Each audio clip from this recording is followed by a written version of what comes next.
All right, let's get started. Do you folks want to have a seat, or y'all going?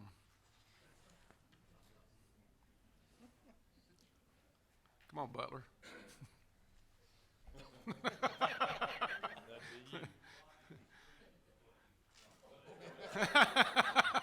He said you're blocking the screen. Oh. Well, welcome to the Tennessee Fish and Wildlife Commission meeting. Today's January 17th, 2014. My name is Jeff McMillan. I'm chairman. And at this time, I'm going to ask Commissioner Cannon to do our invocation.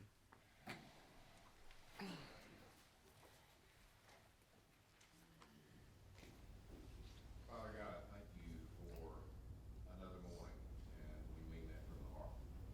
We thank you for the chance to be about your creation, just for the opportunity to be stewards of that. If you would, for these brief moments we're here, give us the wisdom to make the decisions that would bring a smile to your hearts. I thank you for the families here, for this commission, for our staff, for our visitors, for our folks in the field. May they just truly have a safe day and an extra sense of your peace with them. Father, be with our men and women overseas who are fighting for us to have the opportunity to eat the lunch. Please watch over them. Please bless them this day with just an extra measure of safety. It is in Jesus' name that we pray. Amen.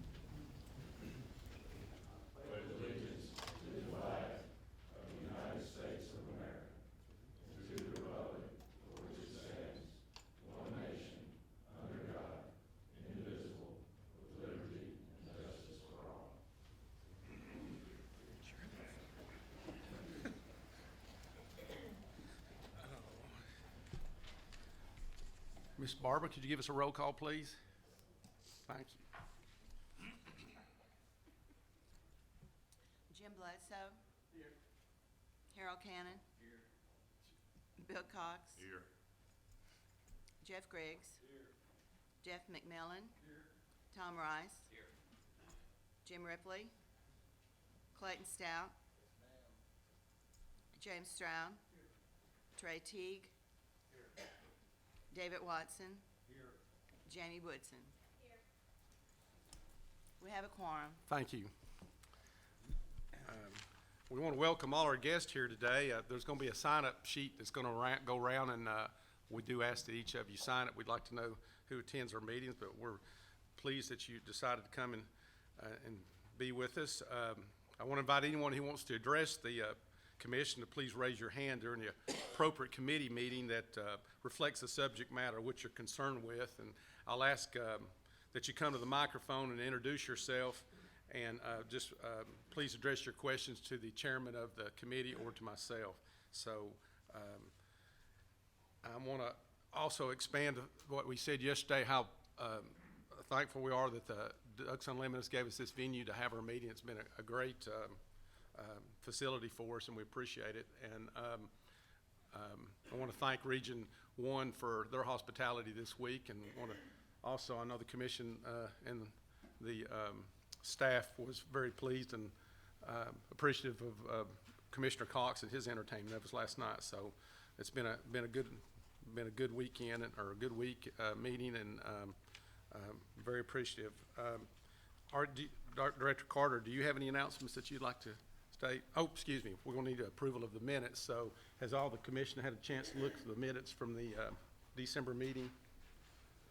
I'll make a motion to approve. Second. All those in favor say aye. Aye. Opposed? Okay. Approved. Yes, sir. Just wanted to mention a couple of things. One, as you appreciate everybody that came yesterday and again today, there are a lot of people in the audience I think that you'll get to know as we go on. Be remiss if I didn't point out Ronnie Shannon. Ronnie was a law enforcement supervisor in this area of Memphis for, 75 or 80 years, something like that. And glad Ronnie came, and all the other folks that are here as well, and Dr. Gayton and Mike Butler from Wildlife Federation. Appreciate y'all being here, and other members of the Federation as well. And several other people I know we'll get around the meeting shortly. I did want to mention one other person. Larry Ray was left yesterday before the end, because I wanted y'all to make sure you knew Larry. seems like every time I talk to him, it's somewhere around 5:30 to 6 o'clock in the morning, and I'm slurring my words pretty badly, but it's because it's early. But anyway, Larry has long been one of the guys that carries the information and the news that has to do with hunting and fishing here in the Mid-South. Has radio shows and on and on. I just wanted you to know who Larry was, and I think Larry might want to introduce a guest that he has with him as well. You can go to the center or here, either one, Larry. I know you're unaccustomed as you are to microphones. I used to be 6'4" and 220 when I started in this business, so but I do appreciate being here. I've been to a lot of commission meetings over the last 30 years, and appreciate the work that all of y'all do. You don't realize sometimes you don't get much appreciation, but I would like to thank you. And from the radio standpoint, I've been doing this for 13 years since I retired from the commercial appeal after 34 years. Last 13 as the outdoor editor, only the 4th outdoor editor in 100 years at the commercial appeal in Memphis. And now I do a radio show, and the TWRA is one of my sponsors. And we use that as an outlet to spread the message of what you guys do. I haven't gotten used to your new title. It's taken me 2 years. I still don't know how to call you, the fish and game or what it might be, but I appreciate all of you. But we have a special guest here that I'd like to introduce. He's 93 years old, and he has been a volunteer at all 13 of our TWRA junior fishing rodeos that you guys took over when the small paper here in Memphis decided not to do it anymore after 51 years. The TWRA stepped up, Dave Rizzuto and all the rest of you guys, Mr. Cox, and we still have a fishing rodeo, which now will be in its 65th year this year. We've had over 75,000 kids in that rodeo, and we have a man here that's probably been to 60 of them, and that's Mr. Eddie Spencer. Let's speak loud over here. He has volunteered. He's 93 years old. I thought he came on his walker here today, but he said he drove. So y'all watch him when he leaves, okay? Eddie Spencer over. Y'all say hello to Eddie.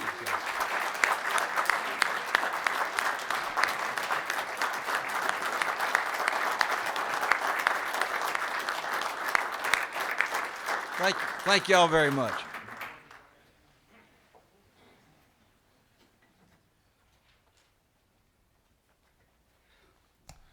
Mr. Spencer, we appreciate your attendance, and we appreciate your service to our country, too. Unless there's any other announcements, then we're going to go ahead and move to voting law enforcement. Darren Ryder, I think you have an introduction.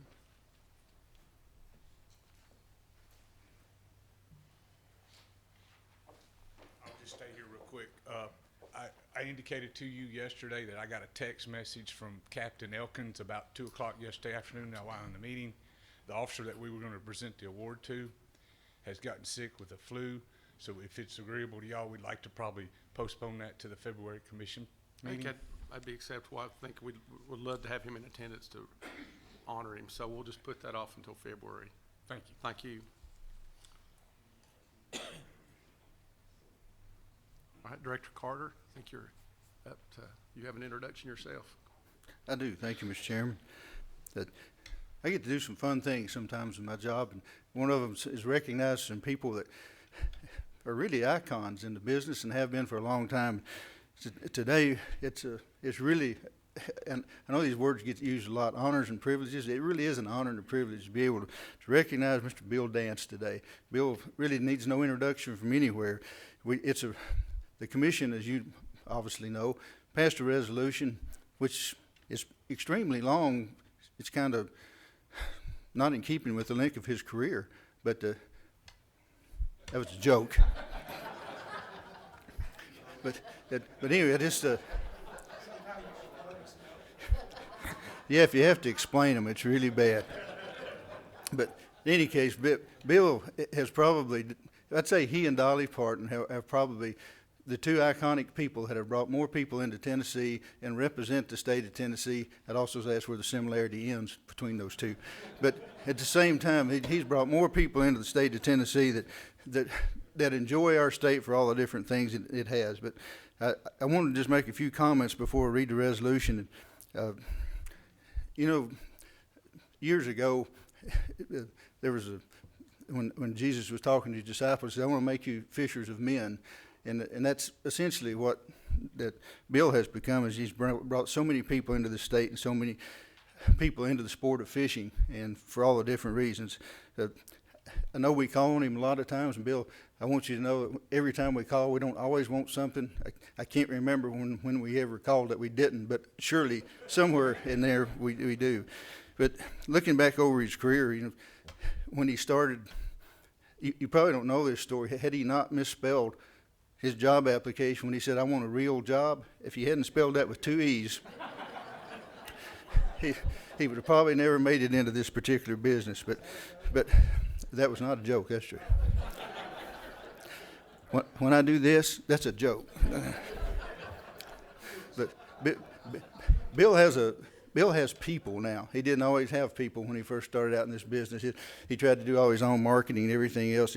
He didn't have quite the thing. He's credited, for instance, of starting catch and release. And for y'all that know him, he was always releasing the grease for most of the years that Bill caught fish. He ate them, and then someday they got away, and it goes on from there. And he and Ray Scott kind of vie for which one actually did that, but we always go to Bill. If you noticed yesterday, I had on my Bill Dance shoes. I really did. And I have Bill Dance sunglasses. I got a Bill Dance reel. We got more stuff that's got Bill Dance on it. He tried some things that didn't work. He started out with, well, it was a toothpaste called Bated Breath.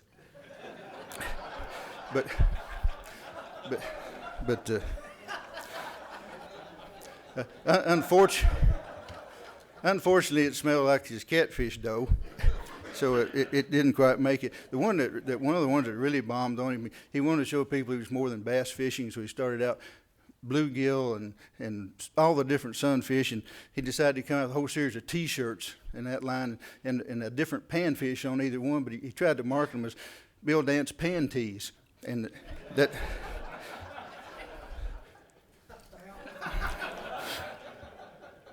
But another saying, I guess, the education side of things, Bill teaches. He has a movie, he has bloopers out, he has all the things that we know to teach people how to do things. And again, going back to the old saying, if you give a guy a fish, he eats for a day. You teach him how to fish, he eats for the rest of his life.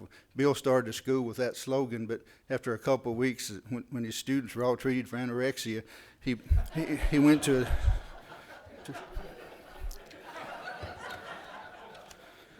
I'll tell you, some days. But in any case, all that being said and put aside, it really is an honor to have known Bill for a few years, and well, I guess many years. But in any case, it's a real privilege for us to be here today and honor him. And I'd like to read this resolution. I'll read it off this one because I can make it bigger. So, Mr. Dance. Whereas Bill Dance, winner of 23 national bass titles, Bassmaster Classic qualifier 8 out of 9 years, with a in-the-money finish percentage that was so high he was able to retire from competition at the age of 39. And whereas Bill Dance, also known as bass fishing's first superstar, has enjoyed a television career spanning 45 years, producing over 2,000 educational and comedy blooper shows. And whereas Bill Dance can be seen on his hit series Bill Dance Outdoors on Destination America and NBC Sports, and Bill Dance Saltwater, which airs on the Outdoor Channel. And whereas Bill Dance has been a longtime proponent and supporter of the Tennessee Wildlife Resources Agency and its efforts to manage and improve fishing in our great state. And whereas Bill Dance has and continues to be an iconic spokesperson and ambassador for Tennessee through the Tennessee Department of Tourist Development, inviting people from the United States and around the world to come in Tennessee and to fish. And whereas Bill Dance has raised a greater awareness to the University of Tennessee by wearing his famous Power T hat on every show and public appearance, and whereas Bill Dance has supported the Mid-South Fishing Rodeo for many years with sponsorship, personal appearances, and instruction for young people fishing in the fishing participants, and whereas Bill Dance has produced an instructional video outlining the dangers and potential detriment to the Tennessee fisheries by the Asian carp invasion, and whereas he was the winner of the Congressional and National Water Safety Award and has always been willing to be seen on camera promoting the safe use of life jackets for boaters and fishermen, and whereas Bill Dance helped Tennessee Wildlife Resources Agency Fisheries Division and the American Fisheries Society tremendously by promoting the highly successful National AFS meeting in Nashville in 2009. And whereas Bill Dance has raised awareness to and promoted the pursuit of trophy catfish, resulting in a huge increase in angler interest and participation. And whereas Bill Dance is the true father, true father of catch and release, the practice adopted by many anglers, although Race God erroneously tends to claim that title. And whereas Bill Dance is credited with teaching Bass Pro Shops owner Johnny Morris how to fish, and whereas Bill Dance is credited with having the patience of Job for dealing with certain members of the commission from Collierville, now therefore be it resolved that the members of the Tennessee Fish and Wildlife Commission, meeting on this 17th day of January at the Ducks Unlimited headquarters in Memphis, Tennessee, do hereby express their individual and collective gratitude and respect for Bill Dance, and be it further resolved that this action shall be entered into the permanent records of the Fish and Wildlife Commission, and that this resolution shall serve as evidence that the Commission members, the Tennessee Wildlife Resources Agency staff, and all personnel concur by expressing a collective and sincere appreciation to Bill Dance. So, Mr. Dance, if you'd come forward, please, sir.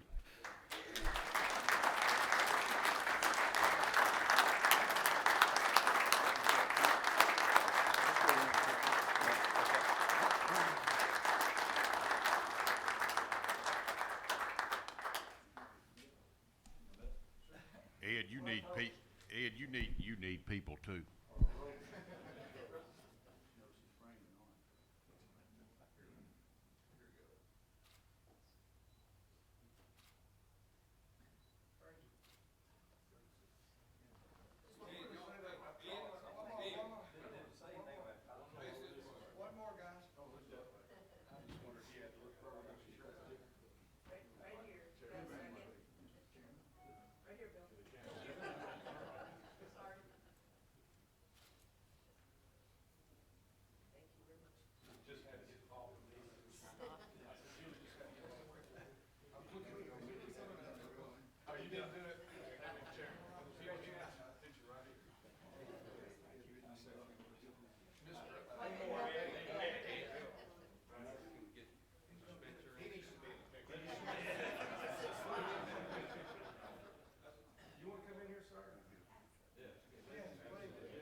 I don't know if that was a toast or a roast.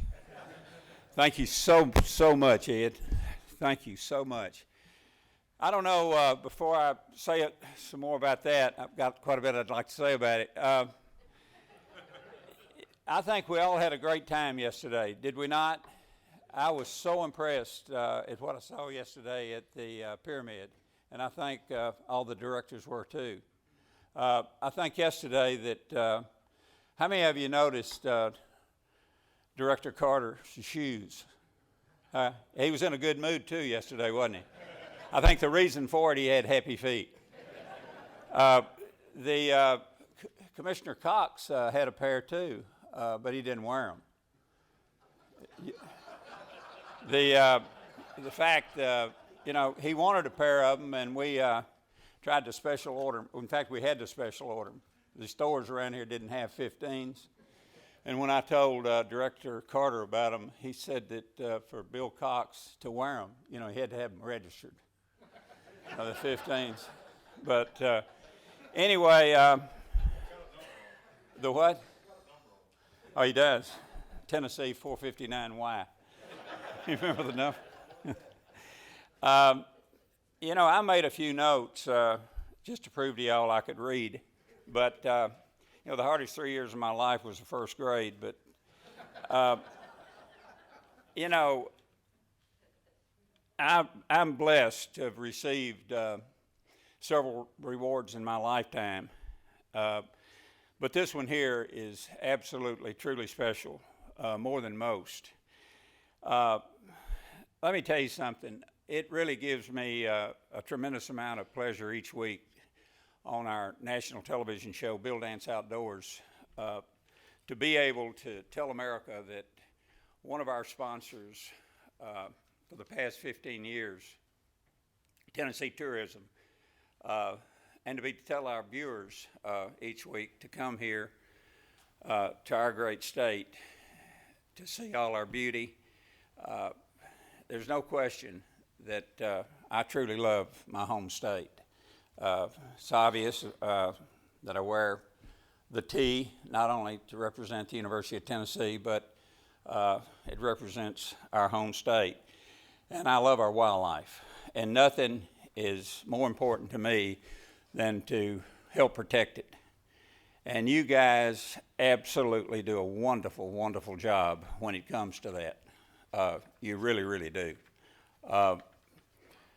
Your professionalism and all the hard work that TWRA does. Over the years, I've been very, very privileged to work with super people like Director Carter, Bobby Wilson. I know when I have problems or something comes up, he's usually the first one I call. Many supervisors, a bunch of game wardens across the state, and many other agency employees. Even our Jolly Green Giant down there, Commissioner Cox. I'm sure you know that Commissioner Cox is a personal friend of mine and a longtime fishing buddy. You know, Thomas Edison once said, "We don't know 1/1,000,000th of 1% about anything." Well, I don't think there's anything that TWRA doesn't know about taking care of our wildlife.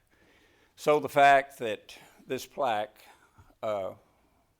that you gave me, a group that I have the utmost respect for, is what makes it so incredibly special to me. It really does. You know, I've got a special place in my office where I'm going to hang it. And every time I look at it, I'm going to think of y'all. I really, really do appreciate it very, very much. Thank you so much. I'm going to get all my notes.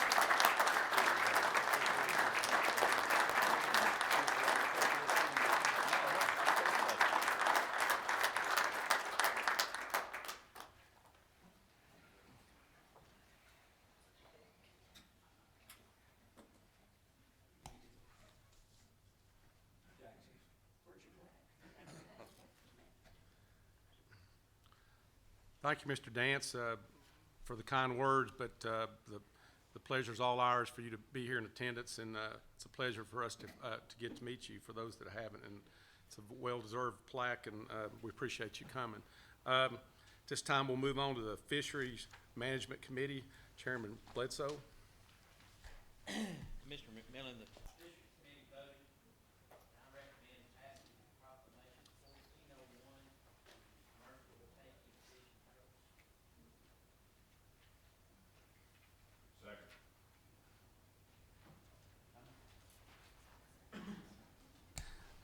Second. So we have a first and a second. Do we have any discussion concerning Proclamation 1401 of commercial taking of fishing turtles? So are we ready to vote? All those in favor of passage of Proclamation 14-01, say aye. Aye. Those opposed? Okay, proclamation passes.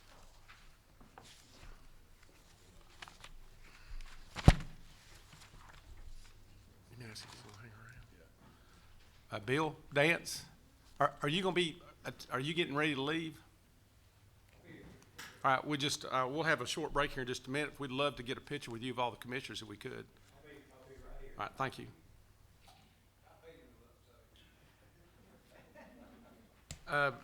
Next on the agenda was retention. Wait a minute. Do what now? No, we got somebody that wanted to speak too. Mr. Proctor, did you want to address the commission? You asked me earlier. Yes, sir. I don't know whether it's a microphone. Bend it, yeah. Okay, my name's John Proctor. I live in Millington, Tennessee, and I'm 76 years old. I've hunted and fished in the state of Tennessee, and I got a lifetime license. And I retired from railroad after 37 years service. I've been retired 16 years and enjoyed every minute of it, most of it hunting and fishing. But we got a real problem out here on the Mississippi River. We've got access at 3 points. We've got access at Memphis at Mud Island. We have a boat ramp at Shelby Forest, and we have a boat ramp at Duval Landing up in Tipton County, Tennessee, near the old Richland Landing where Highway 59 dead ends in the Mississippi River. Well, our problem out here at the forest is every time the Memphis gauge hits 0, you can't get a boat in out there. And I've begged and borrowed and pleaded, and I've gone to State Representative Stan Lawler, I believe is his name, and we still can't seem to get anything done about cleaning this boat ramp off. And yet we can drive. It's 12 miles from my house to the boat ramp at Shelby Forest. It's 35 miles up to the boat ramp in Tipton County. The river gets 8 below 0 in Memphis. I go out there to Shelby Forest and I look at the sandbar at where the end of the boat ramp is. I go up to Duval's Landing 35 miles away, and I can get the boat in without any problem whatsoever. And like I say, I've done everything I know to do to try to get some help about just cleaning this ramp off, and can't seem to get anywhere with it. So your kind attention to this matter would be greatly appreciated by all of us. Year before last, I believe it was, the river went down to like below 0 on the Memphis gauge, and it stayed there for like 4 months. It stayed there from the last part of June until September. And during that period of time, we couldn't get a boat in out there at Shelby Forest. Of course, we'd drive all the way up to Duval's and put our boats in up there. But any help that you could give us on this matter would be greatly appreciated. Thank you very much. Thank you, Mr. Proctor. Is there anybody from Region 1 that would want to comment? I'm sure that it has to do with what currents of the river and that sort of thing and how sediment builds up, or I don't know, but would you like to? Brian's probably better to answer this than I am. All right, thank you.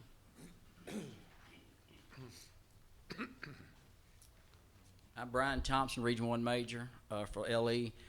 The problem that the gentleman's talking about, it happens every year. When Mississippi River gets low, our problem there is the Shelby Forest boat ramp. There's probably about 100 or so yards out from the Shelby Forest boat ramp is the current, is the channel. It's a big eddy right there. River comes up, it deposits silt. It goes back down, then there's a bunch of silt right there. Duval Landing, the one down here at the river at Mud Island, was where y'all went yesterday by Pyramid. The current comes right, the channel comes right down through there, so it keeps it clean for the most part. And we have an access area crew. Whenever it gets low, they come when they can. We got one crew that works West Tennessee and Middle Tennessee at the same time. We got 80-something boat ramps in Region 1. One of the problems there too is when it does get that low, just pushing the silt off the ramp doesn't actually take care of the whole problem.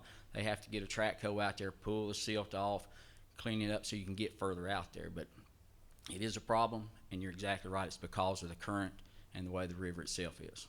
So, and it's even been looked at. That's a joint with us, the Corps, and the state parks. We all try to work it best we can. It's just that one crew, and when it's going to be low, the Mississippi River does have a bottom, and when it gets low, there's just a lot of silt down there. So. Yes. Thank you very much. So, does that mean it's on a schedule that it will be cleared out, and it's? Well, the river doesn't always get to 0 or minus whatever, and I think this past year you got close to -10 on the Memphis gauge. It doesn't, if it's up, we don't have a problem for the most part. When the river drops really low, and and like you said, there's sandbars, you see dikes, everything else you normally don't see. But when the river's up 4 or 5 feet plus and up, there's generally not a problem. But it fluctuates. Is it feasible to clear it out so that when it's low, yes, traffic can do it? And if it is there a schedule for that, or it would take resources to do that? So our access area crew, when we let them know, then they get to it as soon as they can. But they've got other boat ramps as well. But Yes, when somebody contacts us, we get a hold of them. And sometimes the guys will go down there or even push off best they can with a tractor, or a backhoe, but it doesn't do a sufficient job as it does getting out there with the track hoe. Okay. Is there a priority list of the ramps that you clean? And you'll have, I'm not over the access area folks, okay? I was over the boat ramps for Region 1 since 1999, and the guy that's over them now is underneath me. Our access area crew out of Nashville in the director's office could give you more information on that. But they do maintenance in the summertime or whatever, and they get to them when they can. But, they may be over in Middle Tennessee, and they got a track hoe and all that stuff they got to get down to Shelby Forest. So it's not something we can do today and have them down there tomorrow, okay? Because there, other things. But we don't neglect it. I can assure you that. Of course. Would you mind to put the request in to have it on the list and at the appropriate time give us feedback on when that cleanup will happen? Sure. Whenever it's on schedule, but I think just getting it on the schedule is the first important step. Okay. Right. But I think you're saying that you have to react to the water level. It's not something that you really can schedule. Is that my Right, and when it comes, and you'll see that it's going to be, be a drop. You can watch that, but it's not always a problem. A lot of times, it's more of a problem when the river's up, stays up for a while. A lot of silt comes in when it comes in. Like I said, that eddy sitting out there, it just continue turning, and drops the silt there. But it's the way I understand it, it's not just the boat ramp. It's when the water level gets to 0 or 2 or 3 below that there's the bottom is there, and Right. it's maybe 100, 150 yards from the end of the ramp out to the river. Yes, that's So correct. even the ramp may be clean, you can't get You to may the not be access dependent, to the right? river at You all. may not be able to get to the river, out to the river at all, and that's because So it's just of where a bad built. spot for a ramp. is what the Well, bottom line is. at the time it was built, it was a good spot for a ramp because we didn't have a ramp there. But I mean, with the river hydraulics, And that's not the only, hydrology, it's just not a good spot that's right exactly right. We've got one up at Dyer County that's the same way, the forward boat ramp up there, it's the same way. And I have literally seen them when they clear it off, that you could have drove an 18-wheeler down there and not see the sides of it because of how much silt was up there. Yeah. So it's a constant, but our access area crew, and like I said, I'm not their boss, and we'll work with them, but they get to it when they can. Any other questions? Well, come up to the mic if you would, sir. The bar that builds up out there at Shelby Forest extends out into the river no further than from here to you, Dr. McMillan. And it builds up probably 3 or 4 feet high. And I think it can be cleared off with a front end loader. Now, Johnny Mulder that works for the state parks out there at Shelby Forest used to go down there and clean it off, but the front end loader he's got doesn't have any brakes. So they don't want him down there getting killed trying to clean off that boat ramp.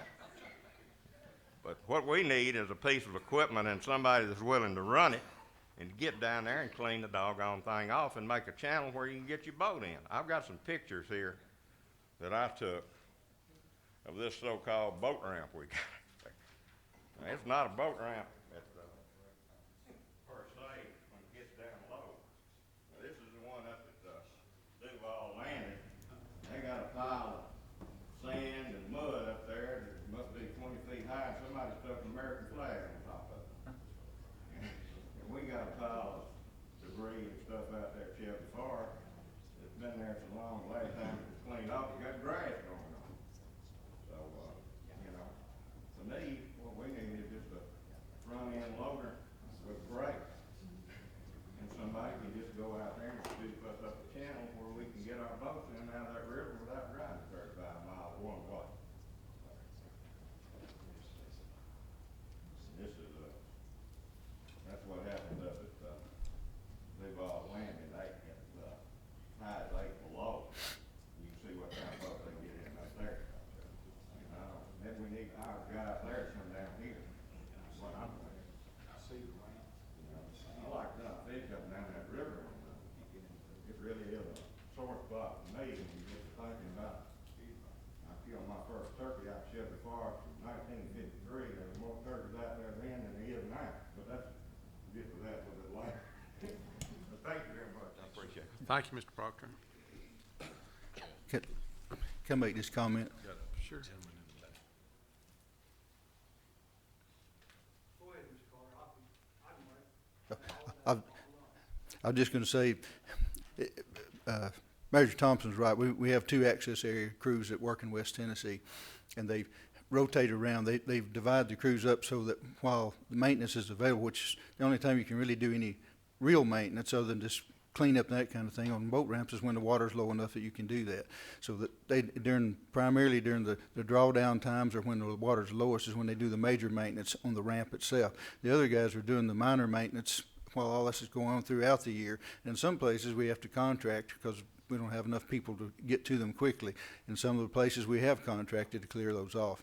We can do pretty much anything we want to do on that ramp in terms of cleaning it off. When we get to the end of that ramp, Colonel Anderson that you met yesterday gets involved because then it becomes an issue of the Corps of Engineers and the permitting. So for us to go in and clear anything beyond that, it can be done. We just have to go through some procedures to do that, and it usually takes a little while.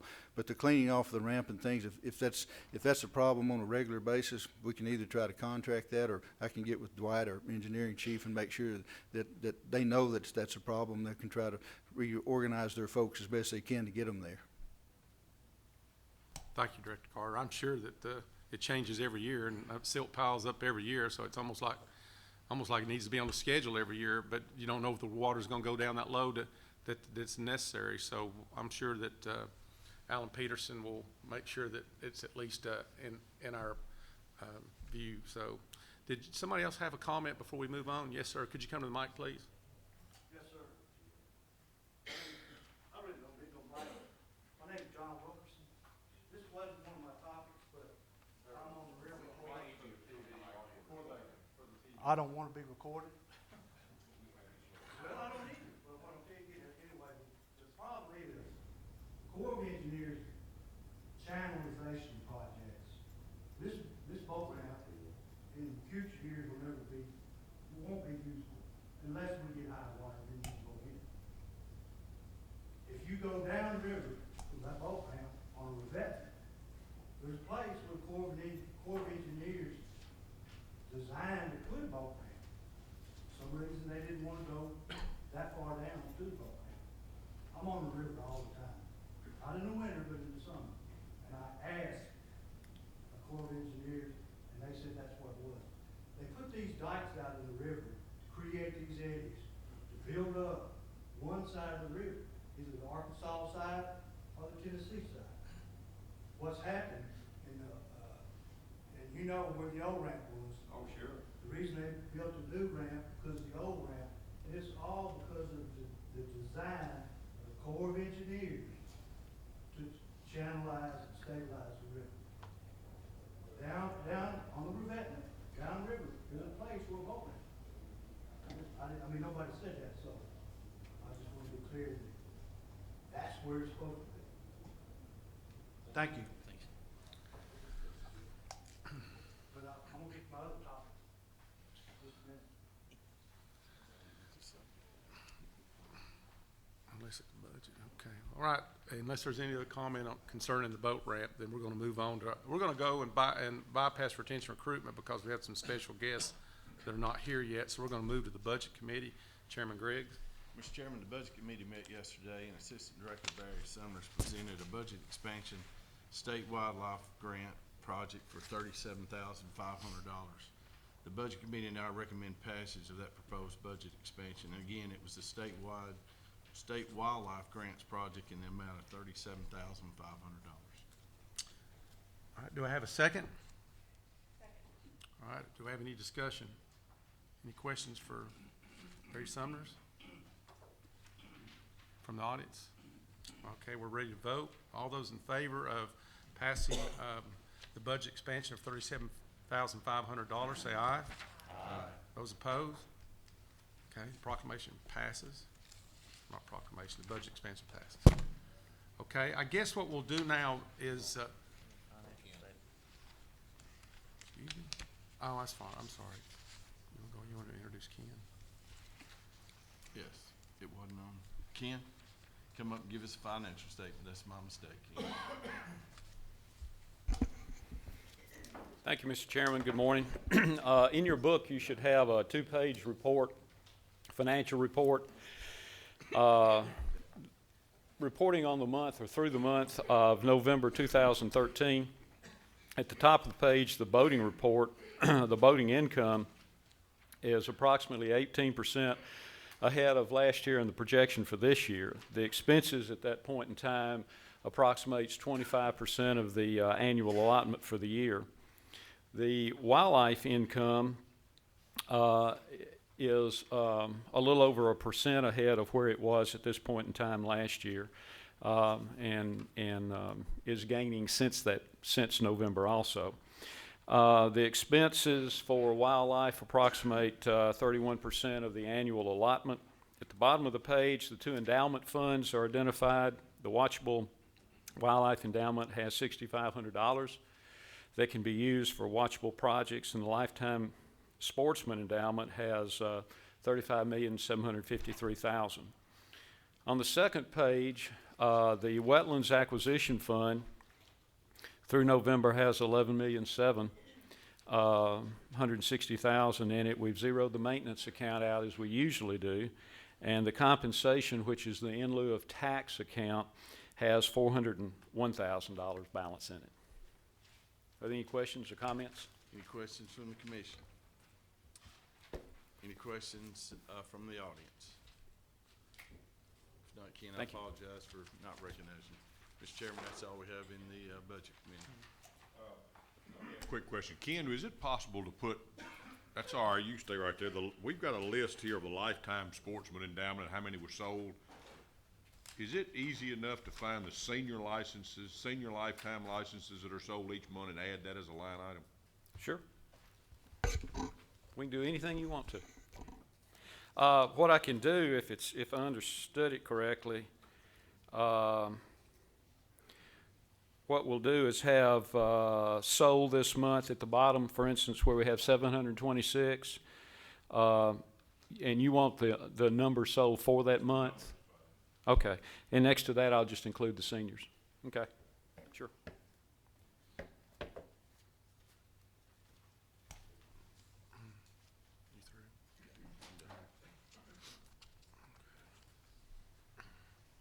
Thank you, Commissioner Griggs.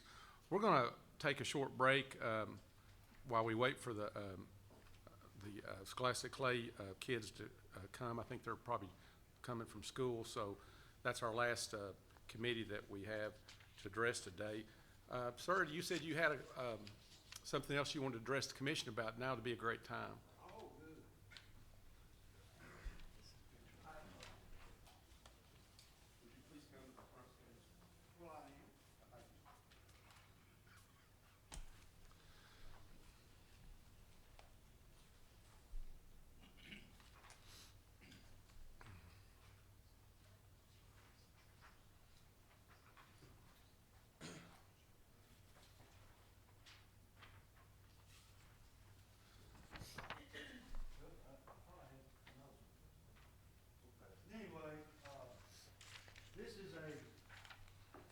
ADA Design Observation Tower at Willow Lake Refuge. Y'all know what ADA is? Did you see any problems with that? With that picture? With the ramp and the man with the stroller and the wheelchairs? Well, just from the scale of the picture, I don't know, but I mean, and I don't know. The water in front of Maybe it. just the ramp itself as far as the dig farm. Talking about the water in front of Yeah, it? I see the water. Talking about the water in front of it? Wheelchairs or wet wheels, wet tires? All right, so it's okay for the ADA problem to go away. All right, now it's closed. Eagle Lake Refuge, it's closed, except for Monday, Wednesday, and Friday. This year's magazine says, got it. Designated observation areas will be open year-round. It's closed 4 days a week. Come February 28th, it'll be closed all the time. It'll open up turkey season It'll close again, it won't open back up until the spring, the fall squirrel season. Like I said, it's open year round. Mr. Cox knows, we've talked. The reason they closed it was I caught some people not vandalizing, but stealing on that property. It's my understanding that the guys that I saw doing it and was later approached by TWRA officer Chris Park and Shelby County Deputy Officer Tarwater. I identified the driver of the truck as the one that stole the stuff. That day, I went up on top of the hill, up above the bluff, and told Mr. Allen in the neighborhood, I said, Mr. Allen, you need to watch out. The scrappers are back at it again. And that's all I said, because he's right there and he watches. And then somehow Mr. Allen got in with Mr. Parks, and they come to my house and want to know if I'd identify him. I did. Well, these guys went to court, and they got a slap on the hand. And what TWRA done was closed it for vandalism. I cannot go to the refuge in the evenings like I do. I live close. It's one of the prettiest places you ever want to be in the afternoon when the sun's setting. I can't go there no more. These guys got off. I'm the one that got punished. And I don't like it. Mr. Cox said, and Mr. Hamlin said, that they closed it because of vandalism. It wasn't vandalism, it was theft. But the thing about it is, this occurred on the day when it was supposed to be open. The Monday, Wednesday, and Saturday, it happened on a Wednesday. So I can't see where they're taking away my privileges for somebody else's mistake. Now, I also, I have a lot of complaints, and I don't think I need to address all these people about my complaints with me and Mr. Cox. And I would like to have one more commissioner. Ms. Woodson, would you like to be? And we can sit down and get this over with real quick. But, I mean, if you people don't see that this is wrong, I can't really go back and tell my people that the commission is fair. I have some subjects I'd like to talk about. I'm not going to get into them, but I like notes down on everything. On the 7th of this month, my house was shot at. Somebody was duck hunting on Vaporezzi unit on the safety zone. I've argued with them and argued with them people, and apparently somebody just don't care, or I don't know what it is. But he said, well, they was using shot shell. I don't care really what they were using. I don't like people shooting at my house.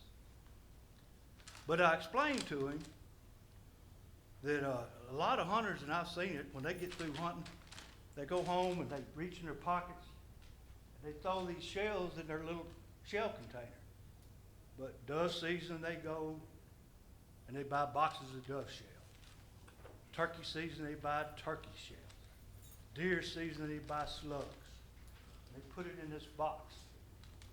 What if that person had accidentally picked up a slug and that slug was in that chamber? He could have hit my house. They still don't want to. The main problem is that the people that were hunting said they didn't know that they were on the safety zone. And you know what? If I was to take any one of you in this room, except for the game wardens who know, you could leave the parking lot and walk down to that lake and you'll never see a sign. I was told that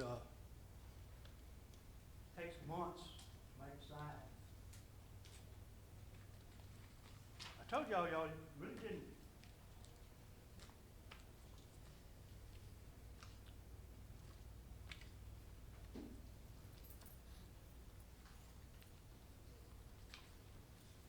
You know it'd be at the very last.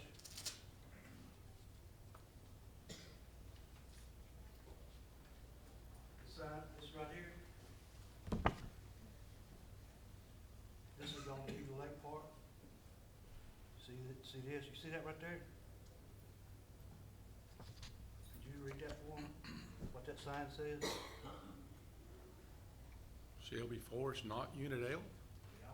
How long do you think it took to make that sign? 2 months?